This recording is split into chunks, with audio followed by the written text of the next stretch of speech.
Summit friends, please welcome to the stage Dina Fadaz and Aaron Ricci.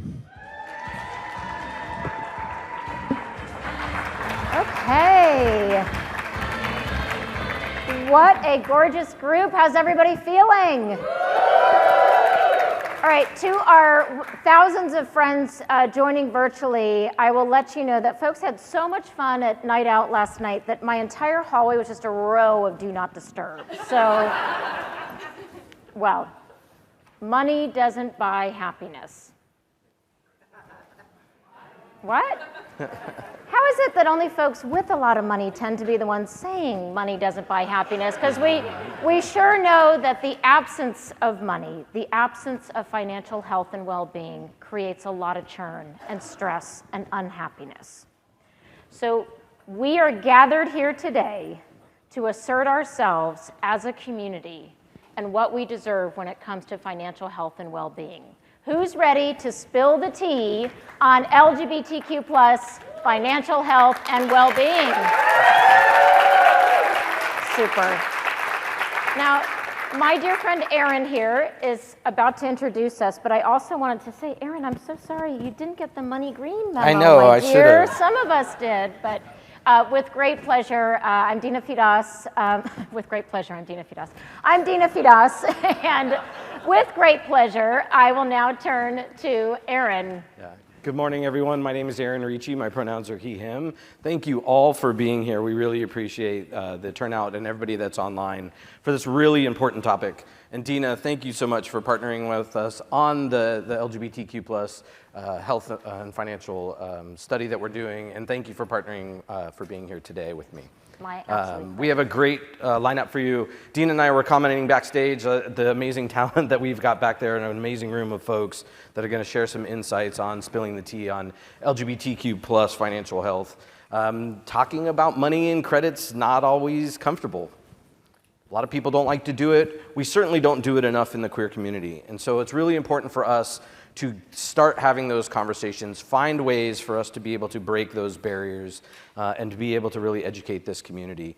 I've been at Experian 24 years, so it's been a long road for me in this space, and I'm really passionate about this topic, and so it's so great to be able to partner with Dina, the rest of the folks of Out and Equal. This is my 6th summit. We keep coming back because we keep learning more. And it's always great to see all of your faces and to be able to network and to be able to learn about our culture, or this community, and what we need to be doing in this space. So really appreciate everybody here. Dina, you and I have talked for now several years about trying to launch a financial pillar to be able to talk about credit and financial health. It's so great to be here with you and to be able to launch this. Why Experian? Why trust us? Why to be able to get this session? Thank you so much, Aaron.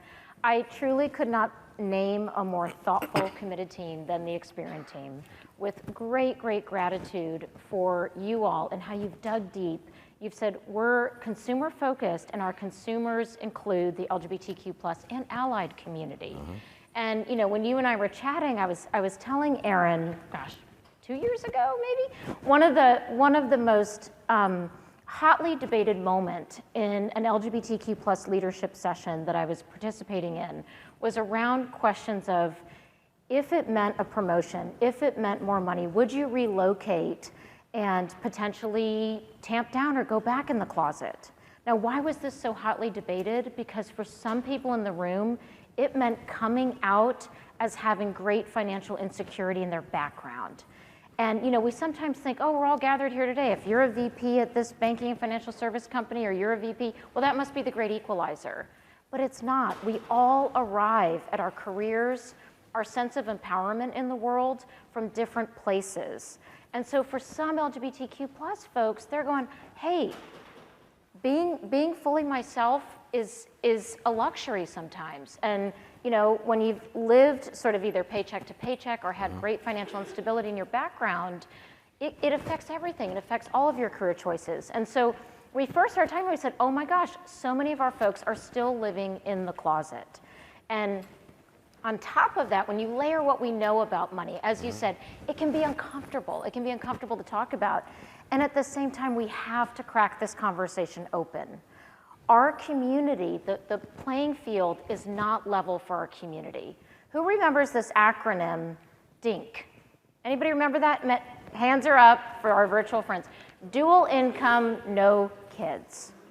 And it implied that LGBTQ plus folks are all rich. We just have this disposable income. Now, while I'm married, I would certainly take offers if we find any of these uber rich women around. No, I'm kidding. but really, coming out of COVID, same-gender couples were had a full percentage point greater unemployment than similarly situated straight couples. A third that we can actually know about, and it may actually be greater than this, of transgender folks live in poverty. Right now, the current administration, the Biden administration, has extended the Bostock decision to the fullest extent that they can as an administration, but it is entirely possible that the next administration rolls back credit protections for our community.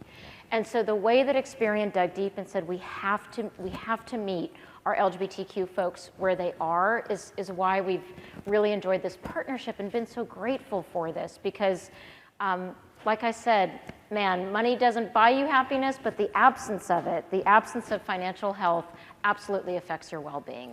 Yeah, exactly. Thanks, Dina. And as you said, Experian puts the consumer at the center of everything we do. It's our purpose, it's what we lean into, and it's to create financial power for all. And when we say all, it's everyone, everybody in all communities, all diverse communities, all socioeconomic communities. And so that's why we were so excited when Out and Equal wanted to partner with us on the first of its kind LGBTQ plus financial and credit health study. You heard us talk about it on the main stage yesterday with my partner, Michelle. It's revolutionary, and it's the first time anything like this has ever been done. It's not lost on me that when we were looking at some of the early responses and starting to pull statistics, is the first time eyes have ever been on this type of data, because it truly has never been done before. You see the QR code up on the screen. Please scan it. Please participate. For those that are online, please share it. Share it with your ERGs. The website is actually www.experian.com/unstoppable. And of course, you can use the QR code. You'll see this QR code throughout every slide, and we want to make sure that you have every opportunity to participate. Experian is very uniquely positioned in this space, being one of the largest credit bureaus in the world, having information on consumers, their credit, their payment history. It allows us to be able to look at the unique identities within our community to then segment that information and be able to lean into where there might be gaps, inequalities, where we need to create new programs, create new credit education. You'll hear us talk a lot about some of this can be solved through credit education. We don't think that enough people have the information that they need on how to manage their credit, how to understand their credit, and so this will help us be able to identify where we might have some of those gaps. We want to be able to allow different lenders, banks, nonprofits to have access to the findings from the study, to be able to create programs and other educational tools specifically for this community. You know, it's not lost on us to talk about like being able to look at transgender or non-binary folks who are new to credit and helping them understand their credit journey. Being able to help a lesbian couple who's looking to buy their first home and helping them get their credit in a place that it needs to be able to get access to the funding that they need. To be able to look at genderqueer and gender fluid people who are getting new access to wealth as they move through their career and start planning for their post-career future and financial planning. That's the purpose of what we're trying to do here. When you log in or when you get through the QR code or go to the website, if you're already an Experian member, you just sign in. And when you sign in and you land at your dashboard, you'll be presented with a opt-in for the self-ID questionnaire. This allows us to get the characteristics that are not captured in lending. When you go to a bank, when you apply for credit, they're not capturing information about these queer identities that we have in these rooms. And so this allows you to self-ID through that portion, including things like disability and veteran status as well, so we can make sure we're representing all communities. That self-ID information then is the information that we need to be able to anonymously look at those different segments and be able to look at the information that sits behind it.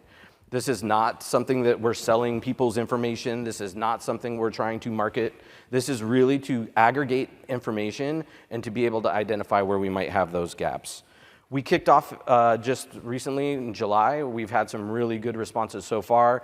After the plenary yesterday, we saw numbers kick up even more. But we really need you, and we need your help to get to the information, to really have something meaningful that we can start publishing white papers, sharing information in social to help have these conversations. Exactly. And I've been in this space of LGBTQ plus workforce inclusion for about 16 years. And the old adage, if you can't measure it, you can't manage it, is so true in our space. We know right now that almost 60% of Americans could not weather a $1,000 emergency very well. Where's our community in that? We have to understand what's actually happening, what the lived realities of and experiences of legal and social inequality are on our community. And in order to sort of really bring this exciting project to scale, we do need all of you. I'm going to echo what Aaron said, what Aaron just shared, which is take the survey, but share it with your ERGs. We need to be counted. This entire project is premised on 3 pillars. Number 1, we need to actually have the data that quite literally no one has their arms around. What is the financial health of our LGBTQ plus community? The second is to actually then bring the educational campaign to this incredible community, including our employers. Our employers have to understand how we are entering the workspace, just as we talk about the stress or the strain of legal inequality in our community. What are some of the other things happening for your queer employees? And then lastly, our theory of change at Out and Equal is always premised on both individual empowerment, but also creating more inclusive organizations, workplaces, and companies. And so in order to really bring this to scale, we're going to take this research, leverage it so that individuals can move through the world with greater financial knowledge and eventually greater economic empowerment, but also educate the myriad companies we work with on what they can do to support the financial health and well-being of the LGBTQ plus community. When my really, lefty friends that I used to march in the streets with years ago sort of said, oh, Dina, really you do corporate work now? One of the many reasons that I am so proud of the work we do is because I was raised with a deep sense, because of my family's history, I'm first generation, one of the best things you can do for a person is to help them get a job. And that was always shorthand in our house for support somebody's financial well-being. And we've created so much change in this space. Right now, between 20 and 30% of compensation in this country on average comes in the form of benefits. The reason that we are in this, the reason that this work is social justice work is to tell that queer employee, well, you only get 3/4 of a paycheck, essentially. We don't have equitable benefits. That's not fair. And so similarly, we have to transform the narrative and then the practices when it comes to the financial health and well-being of our community. It literally changes lives. It does. Thank you. Well said, Dina. You didn't know I was getting on a soapbox, sorry. Yeah, that's okay, that's okay. We don't have enough information yet to be representative of a statistically viable sample yet. That's why we need you. But early indications of what we are seeing is really impressive around representing this community. Just some quick stats. 68% identify as gay and lesbian, 11% identify as bisexual, 10% as queer, 8% is pansexual, and 1% identify as asexual. So we're seeing a really good mix. As far as gender, we're seeing 72% cisgender, 10% transgender, 6% genderqueer, 3% non-binary, and 2% gender fluid. Right? So if you're thinking about these type of segments of the community, we're able to start digging into what does it look like for somebody that's in the South, that is a person of color, that identifies as transgender. What are they missing? What do they need more access to? What do they need around more education? Yeah, and that's, again, the element of diversity to have representative samples. We do need all of you and your network. So please, please, please, even if it means looking down at your phone right now, it's okay. Go ahead, get that QR code and get going with it and send it to 5 of your friends. And before we wrap up here, just around credit education, you know, we're seeing that we've got 57% of folks have a mortgage with an average balance of $300,000. What we're seeing, though, is we're not experiencing the shopping for the best rates in this community around mortgage, student loan, auto loans. And a lot of that we think is a couple different dynamics. One, it might be credit education. We have a lot of folks that work so hard to be able to get to a credit segment where they can have access to a mortgage, and they're afraid that having multiple inquiries might impact their credit. And what they may not know is in the mortgage space, student lending, and in auto space, that inquiries are ignored for 30 days. We want the industry wants you to credit shop. They want you to have the best rates. So they ignore those inquiries for 30 days, and contemporary scores will, if you fund that loan in those 30 days, will not be counted in the credit score. And it may be something as simple as that folks don't know about. Or it could be, to Dina's point, we have to come out so many times that somebody might be too afraid to put them and their same-sex partner on an application for multiple lenders for fear of discrimination. So can we create programs that are more inclusive and give people a safe space in the lending environment? Exactly. So we're going to wrap up this section here. Dina, I want to just thank you so much for partnering us on this program, on the study, and for being up here on the stage. I really appreciate your partnership. Thank you so Everyone, much. Dina Fadas. Everybody needs an Aaron and an experienced team demystifying this for them. So thank you, Aaron. Thank you so much. Yes, yeah, thank you. Thank you. So we're going to move to our panel discussion. We have some amazing folks here to talk credit, talk about financial planning, talk about small business, queer entrepreneurship. So we'll start with our first panel. Let me bring to the stage Laura LaTourette from Family Wealth Management Group, Artie Ambrosio from Capital One, and Sean Livingston from UBS.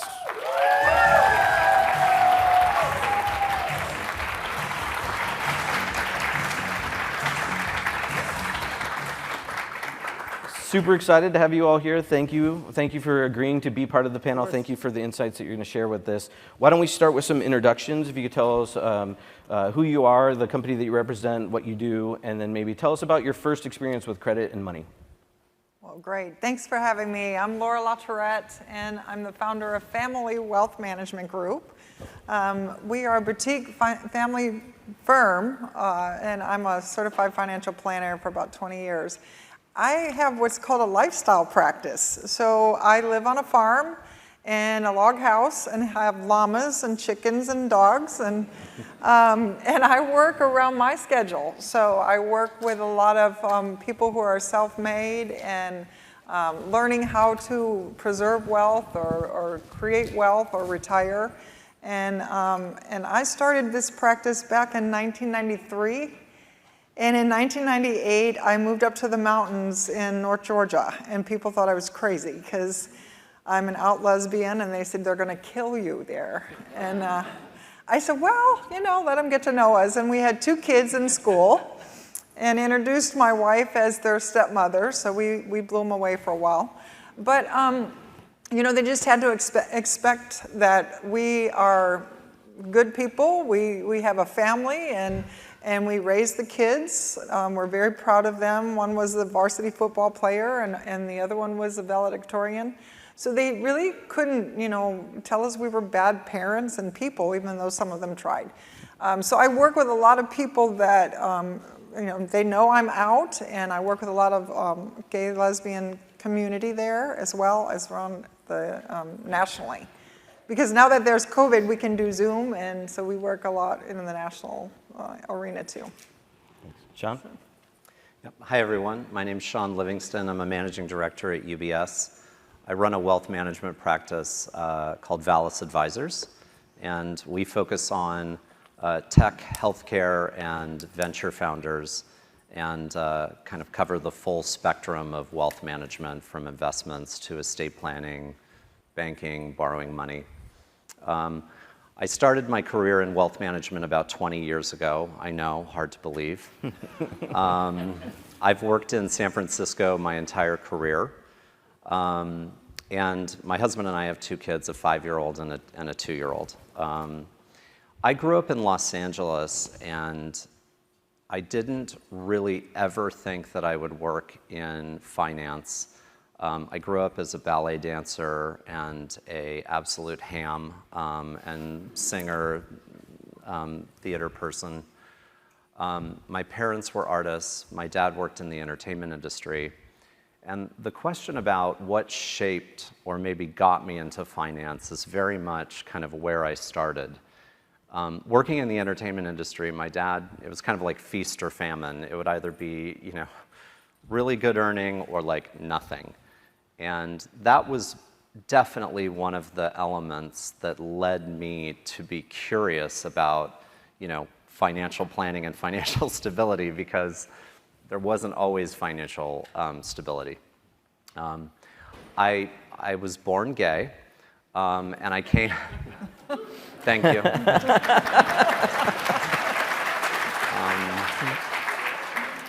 I came out at a really early age. My parents sort of laughed and cried. They laughed because they're like, he finally told us.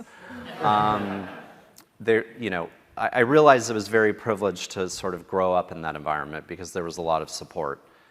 I quickly learned that support didn't extend into the community. And one of the other things that shaped and maybe led me to work in wealth management was realizing as a gay person that the community is not always very supportive.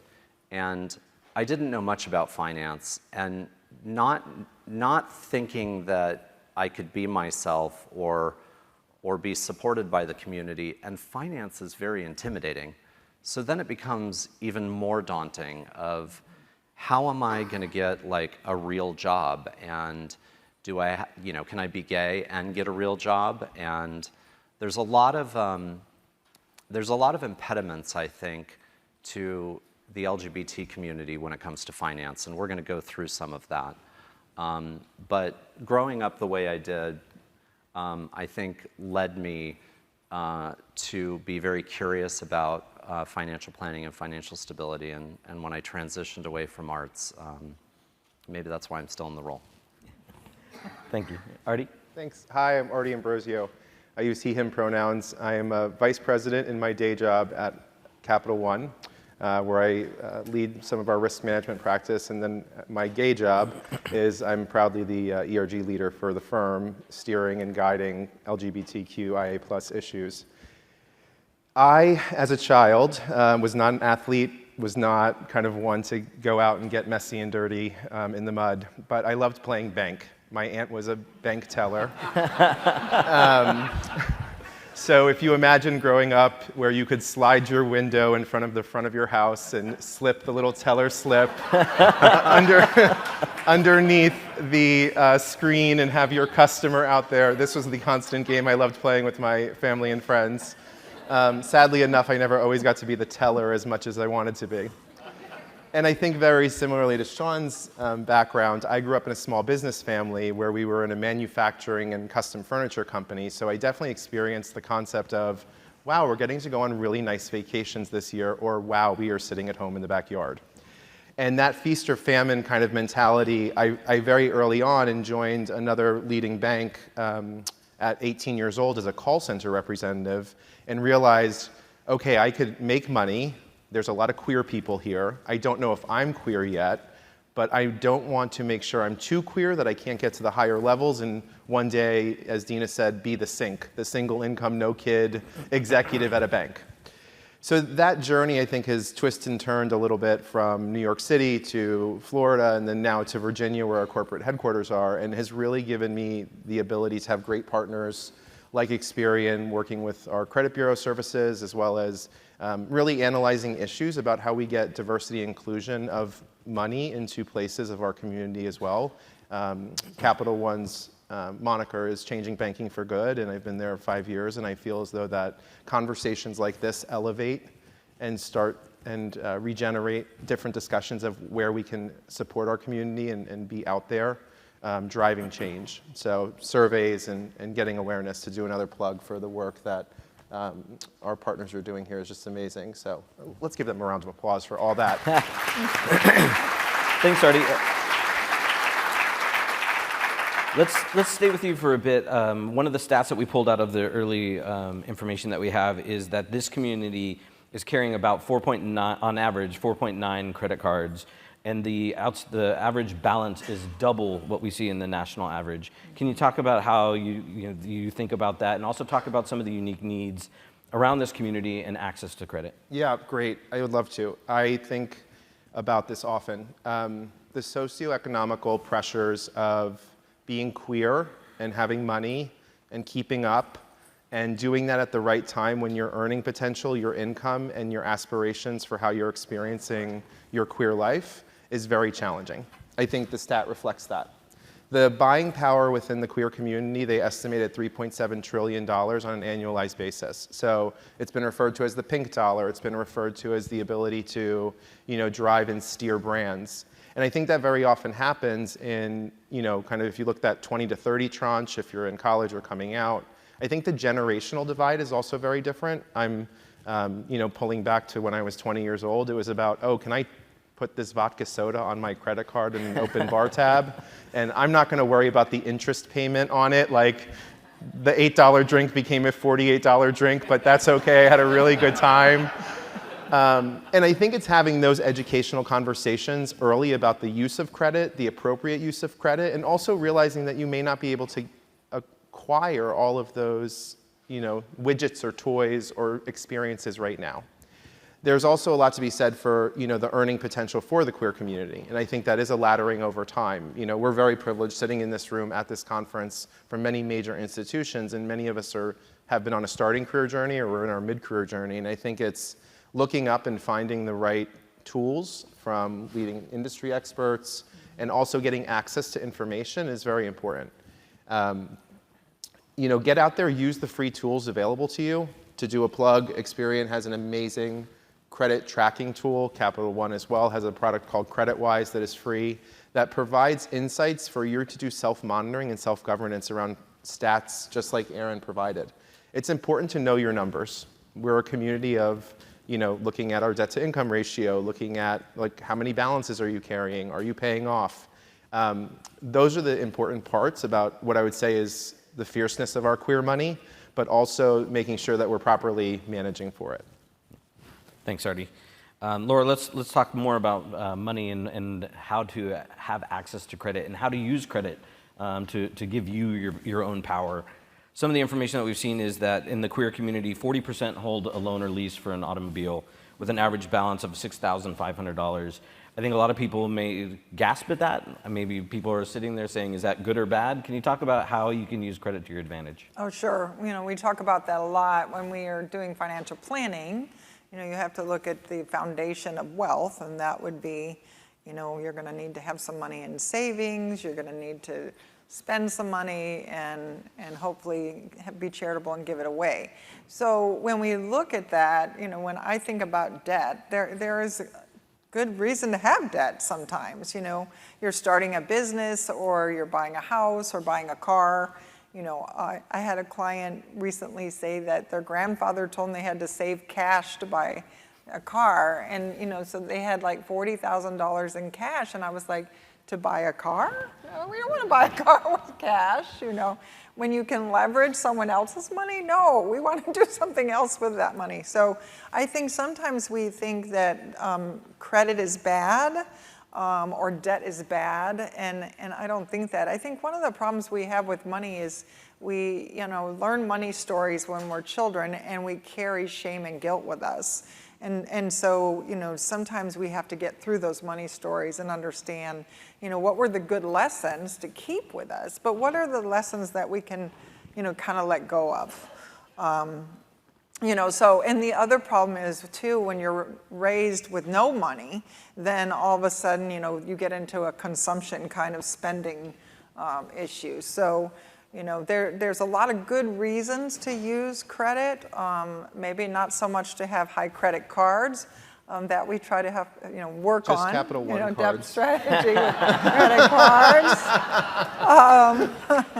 Because then that gets you just feeling bad, and so, we work through that a lot. Money is an emotional issue. It's not just about the numbers. So I work with clients more on the emotional part, and we spend money on things we value.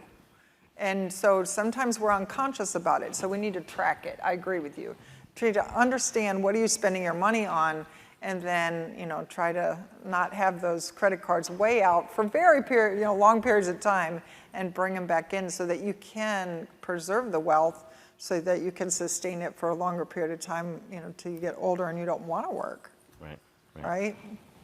Sean, let's move to you and let's talk about financial planning. Right? I think a lot of people think wealth management, it's got the word wealth in it. It must be for the wealthy, right? Yeah. It might be. It's only for rich people. Can you help us demystify some of that? Sure. I definitely think, I'll think of it more as financial planning. You do not need to have wealth to have a financial plan.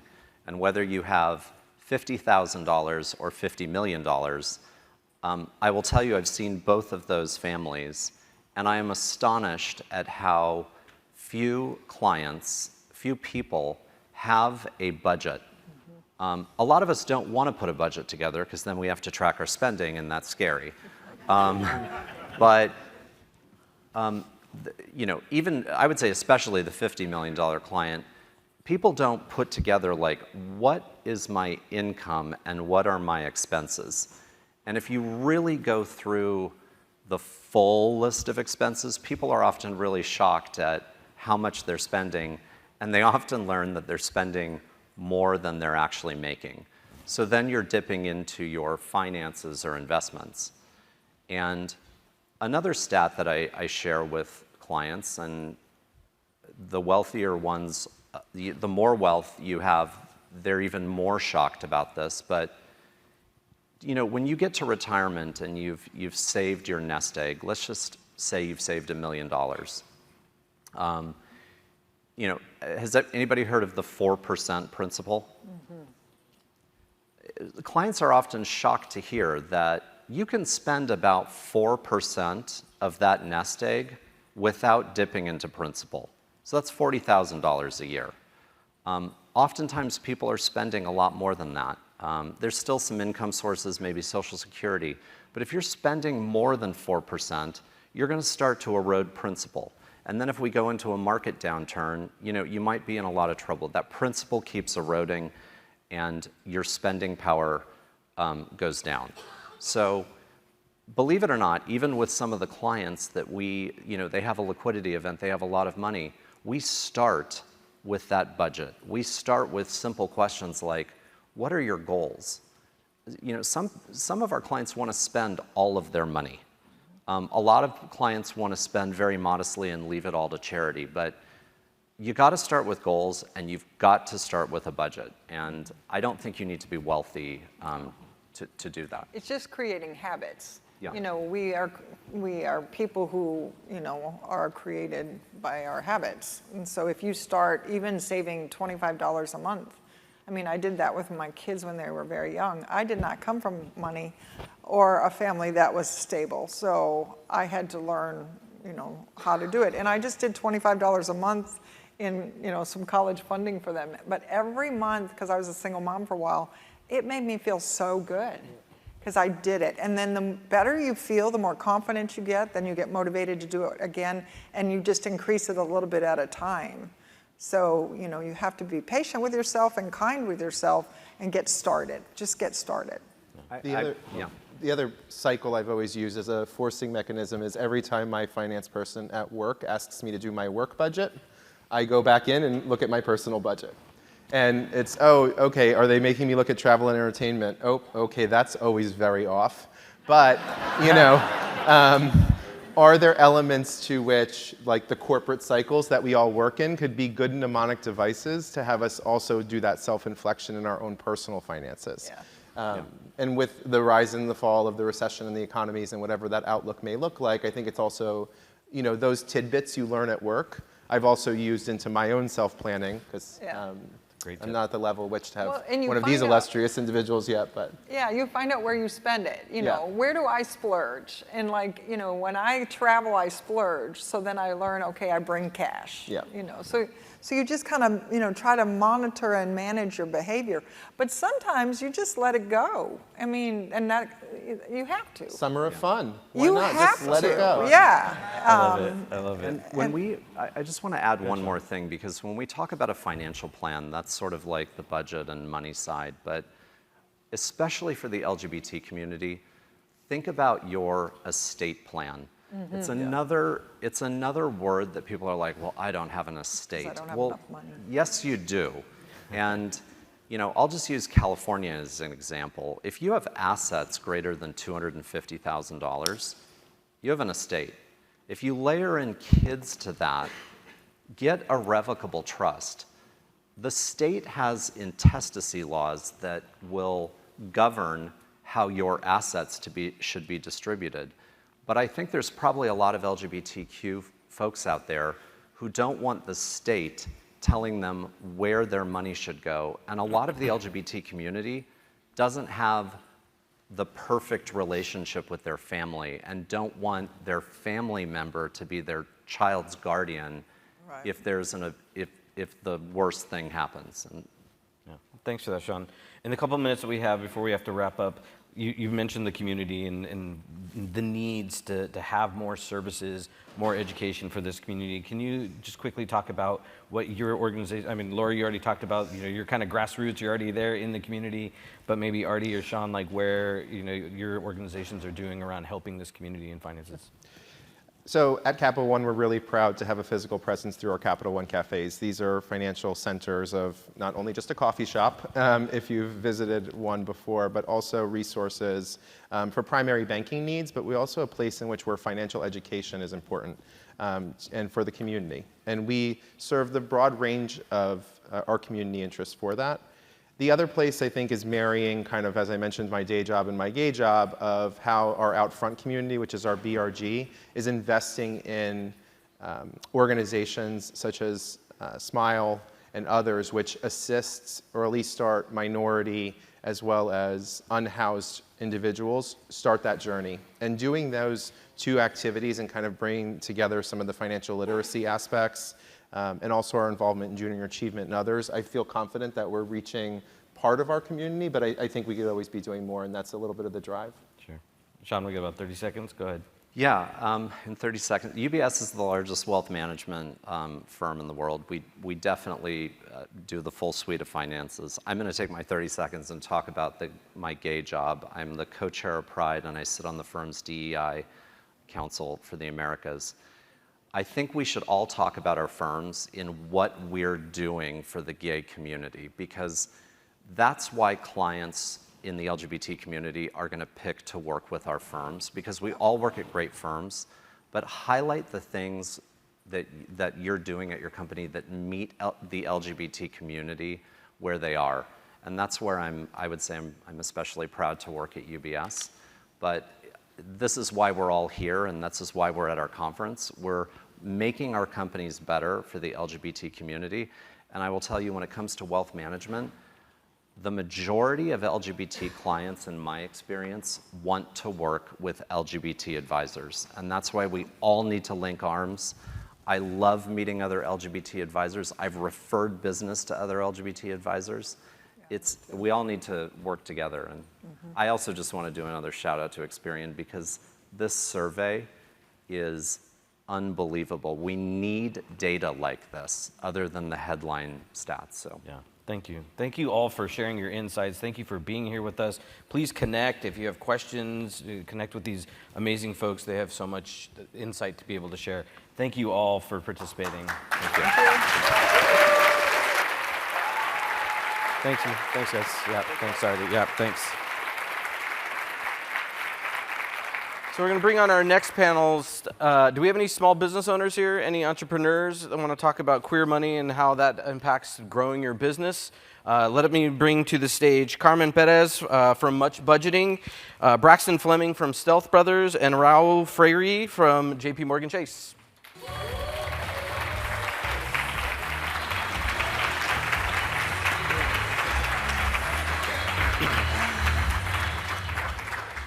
Thank you all so much for being here. An exciting topic that doesn't get enough airtime, queer small business and entrepreneurship. Why don't we go ahead and start, Carmen and Braxton, if you could tell us about yourselves, tell us about your businesses, and Raul, introduce yourself and what you do at JP Morgan Chase. Why don't we start with you, Carmen? Yeah, so hi everyone, my name's Carmen Perez, and my claim to fame is getting sued for my student loan, $30,000.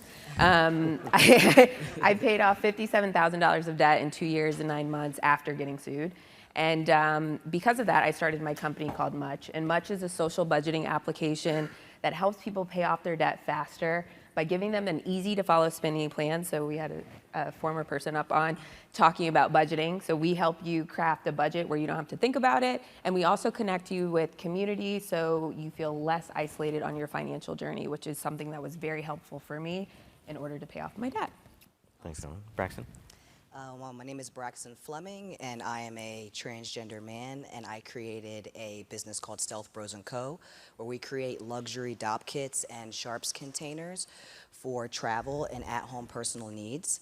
And our mission is to break the stigma around medical needs so that these individuals can bring a confidence to their medical routines, to have style, to be discreet, and to be neat. This way they are comfortable no matter where they are or who they are. Thank you. Raul? Yeah, sure. So my name is Raul Freire. My pronouns he, him, and I'm part of JP Morgan Chase's Office of LGBTQ plus affairs. So I do have the distinct privilege, in the best sense possible, to lead the business growth and entrepreneurship pillar. At the office, it's the first of its kind business actually to to have full-time employees, full-time professionals dedicated to grow and support LGBTQ affairs, essentially. Great, thanks. Yeah. And it wouldn't be lost on us that when you work in financial services or any type of banking, you have to have the same shirt and blazer that Raul have. And I just noticed we actually have the same socks. So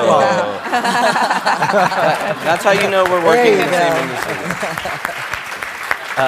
But Raul, we'll stay with you. What don't entrepreneurs know about starting a business? And maybe Braxton and Carmen, if anything resonates with you. Yeah, absolutely. So from our vantage point, we see two things that come up all the time. So the first of all is the lack of structure, and by structure I mean think of small business administration. So having the fundamentals of accounting, of legal affairs, marketing, which are, if you think, core business functions when the ones that have worked at corporates for a long time, we take them for granted.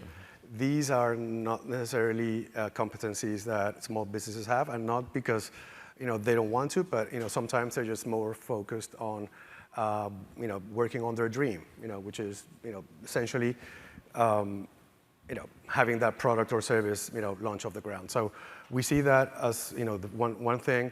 The other is the lack of knowledge of the resources that are available out to small businesses. So you can think of anywhere from the federal government through the Small Business Administration, all the way down to more through chambers of commerce, for example, NGLCC being kind of at the center of this, and then their affiliates going all the way to the private sector. So there's a host of resources available that will help small businesses and entrepreneurs, essentially, through the path. This is critically important because from what we've seen, and this is, information that's out there, public information, less than 50% of businesses make it through their fifth year of foundation. So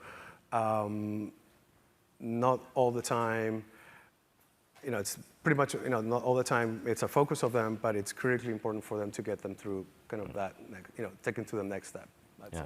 The vision and the dream is not enough, right? Yeah, no, absolutely. Yeah. Carmen, I want to go to you as a small business owner. Are there special concerns for the queer community as a queer small business owner that maybe people don't know about? Yeah, I think some of the major things are just your credit. It matters at the end of the day. As I told you all, I got sued for my student loan, so you can imagine that my credit tanked. And that had ramifications far-reaching than I could have ever imagined. So I got a job offer rescinded from the top investment bank in the world because I had a terrible credit. I was paying 18% interest on my car loan. It's like putting it's like putting a credit card or funding your car on your credit card. Had no money saved, all of the things. So credit has such a big impact on being a small business owner because now, now my credit's excellent, by the way. I mean, give it up. Y'all got it. You got excellent. Got excellent credit now, okay? But because of that, even this morning I was on the phone with the bank asking for my interest rate to be lowered today, which I encourage all of you to do today if there's one takeaway. Call up your lender and ask them for a lower rate, especially if you're in good standing. But I wouldn't have had the confidence to do that if my credit was not in a good spot, right? So I think the biggest concerns are your credit matters, especially down the road when you're looking to get a line of credit or even personal things like personal loans or the impact that your credit has on you in terms of accessing those resources that wouldn't be otherwise available to you. And it's very costly, right? My credit, as I just said, 18% interest on a car loan, that was costing me an enormous amount of money, where that trade-off cost would have been me being able to invest or save and put myself in a better position as a business owner, more runway, so. Yeah, interesting stat that we saw that it takes a business 2 years to get access to their commercial credit, and then another 3 to move out of that emerging credit space into a prime space. And by that time, it's already 5 years. And as Raul mentioned, that half small businesses fail in those first 5 years. Right. So I imagine you have to lean on your personal credit to get started to be sustainable, right? Yeah, absolutely. I mean, I feel like I'm in that position right now with my credit. I mean, my credit isn't horrible, but it's not over a 670 where I can actually secure a line of credit for my business because of, my personal debt. So it's really, it really truly is difficult, and credit is so important so that you can obtain those business lines of credit. Yeah. And I'm also in my 5th year of business. Okay.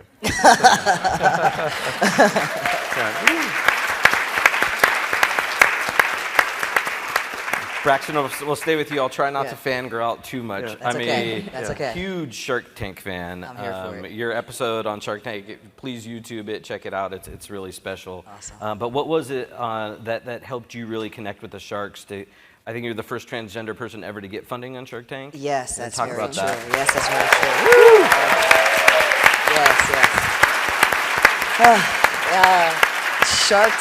Yes. Shark Tank was exhilarating. And I think that the takeaway was with Barbara is how we connected on our IVF journeys. And I personally didn't know that Barbara went through IVF or even had children. But we connected in that way because my wife and I, we recently just had a baby, and we went through the IVF, and we also have 2 older sons.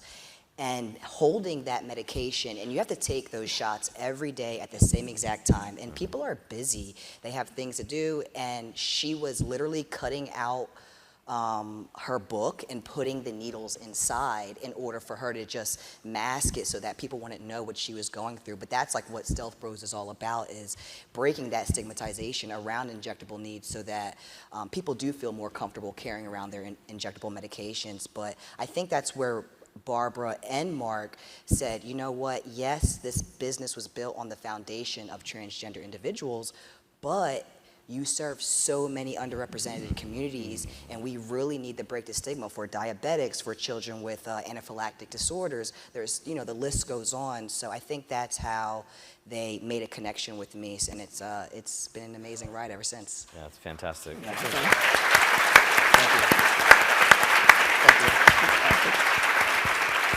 Raul, let's talk about JP Morgan Chase, the Office of LGBTQ Affairs. You run a pillar there on small business and entrepreneurship.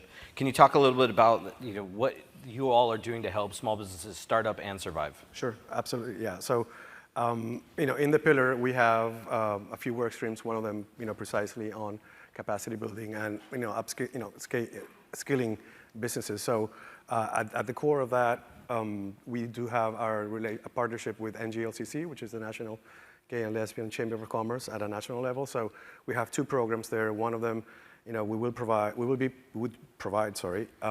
Chase for Business programming 4 times a year. So we have that recurrent series of programming that's available, to any NGLCC member or its affiliates.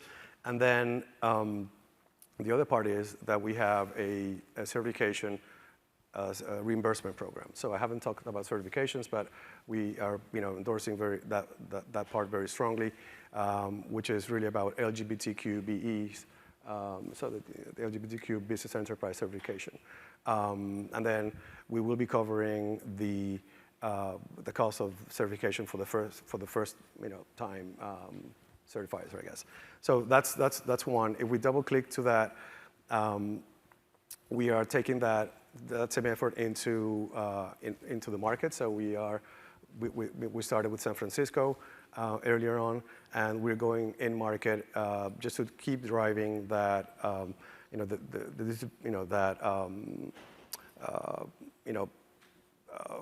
upskilling into specific businesses that are in market. So we're going east. So we started in San Francisco, as I mentioned before.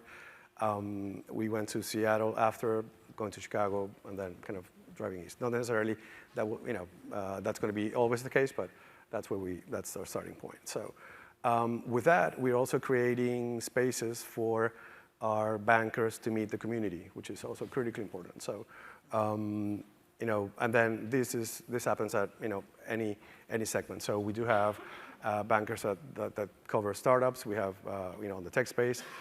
We have bankers that cover communities, or community banking, as we call it, business banking, et cetera. So we will try to match as much community as possible, and this is done through a LGBTQ lens. So that's kind of the unique thing here. If we double click into that, then we're also supporting business incubators. So I think we were talking about Techstars and StartOut before. So those are incubators that are part of the cover the tech industry more than anything else. But then the question was, okay, what do we do with the rest of the industries or the segments that require the same upscaling?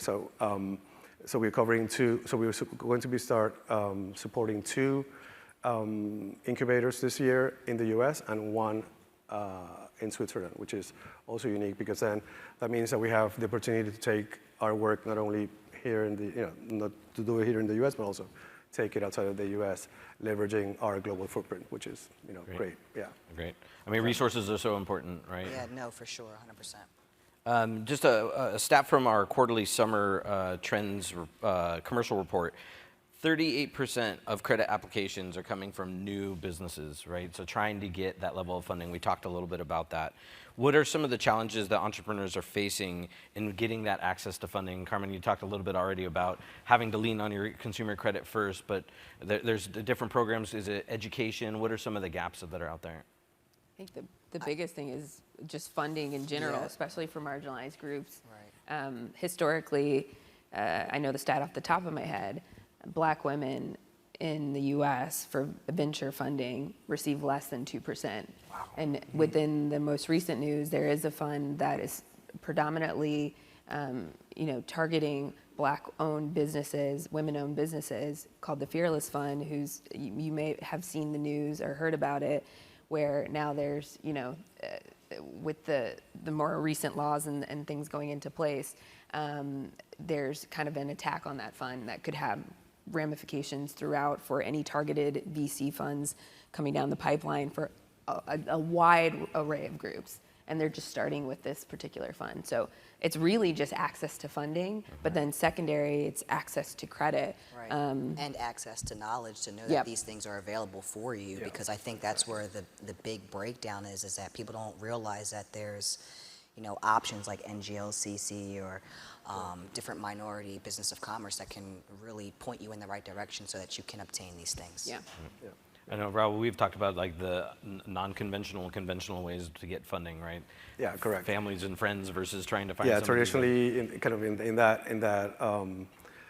that process, you have friends and family first. It's probably your own funds. You're using your personal credit, and then that goes all the way to more structured financing once the businesses are scaled. So that's why we're focusing so much on kind of the structure piece of this, because if you are as a small business, don't have proper financials, or don't have proper, projections, marketing plans, which, are all pieces of that vision, it's going to be a very hard sell to a bank or any formal financial institution to fund you. So, that's why we're kind of starting from that perspective. Right. Yeah. Right. Yeah. Great. A lot of great insights here. Please share a little bit, like we've got a great room of folks here, people that are online. What are some of the things that you want to make sure folks leave with, like the most salient bit of information that is so important about LGBTQ plus small businesses and entrepreneurship? Carmen, I want to start with you. I will say this is always my parting advice. So just in general, you're always one decision away from a totally different life. And that could look like asking for a raise because your pay is not equitable right now. That could look like tackling your debt, facing your financial fears, starting that business. But I encourage you all to check out your credit report first, then check out your score, and just make that decision because it can completely change your life. Right. Good. Thanks. Absolutely. I think the one thing that I would want to leave with everybody is to find your community, because I really feel that if I didn't find my community through the NGLCC, I wouldn't have been afforded so many opportunities to join programs, to meet other like-minded individuals that actually wanted to help me. Because when I first started my business, I went out there and I was like trying to find, a trademark lawyer, and they're like, oh, we can't trademark you, and giving me all the runaround. I went to NGLCC, I said, hey, look, I need to find a trademark lawyer to trademark my business. I had 6 lawyers ready to trademark my business, and they wanted to help me. And if it wasn't for being a part of that organization, for people who understood who I was as an individual, I don't think that I would be as successful as I am today. So find your community, whether you're disabled, whether you're a minority, whether you're part of the LGBTQ community. There's so many business of commerces that you can be a part of and network with those individuals so that you can broaden your scope and then enter into those rooms where you felt like in the beginning you weren't able to enter, but now you are, because you have met that ERG person, you have met that supplier diversity individual that opened the door for you to get into these major corporations or these other business opportunities. Great. Thank you. Ralph? Yeah, I'd say leverage the resources that are available. I mean, it's really a ton of resources available, and the fact, I will not underestimate the fact that you need structure as a small business. That's really, I mean, whether you're a florist, a dentist, startup in the tech space, you all need, everyone needs accounting fundamentals. As unsexy as they are, or marketing expertise, or legal advice sometimes. So you do need that, and that's part of being an entrepreneur. Which, by the way, I think it's one of the hardest undertakings out there. I've been in the corporate world pretty much of my career, and I take it for granted that we have marketing, and that we have accounting or finance, or different parts of the company that kind of help you drive your business. Here you have to do it yourself, pretty much. Right. So you have to wear many hats at the same time. So focus on strategy and structure. Yeah. Great. Yeah. I just wanted, before we wrap up, I just go back to what Carmen said too, and I think it's a little bit what Laura said, is let your credit and your money work for you. If you're carrying an 18% interest rate on a car loan, refinance that. Find those areas of where you can really start to shift money. I just wanted to mention, like, around student loan debt, right? The moratorium on student loan debt. How many times now we've seen that people are taking, during that moratorium, took on more debt, right? And now that they have to pay those student loans back, that's on top of now, exponential credit card debt that they brought on, and high interest rates just bury people. So there's a lot of great insights. I really appreciate everybody sharing their stories here. I do want to make one more plug of the LGBTQ plus financial health study that we're doing. It'll really help us, give us that insight to create programs, demystify some of these misconceptions, and to really break down those barriers around credit and financial health. So I want to thank the panel here. Thank you.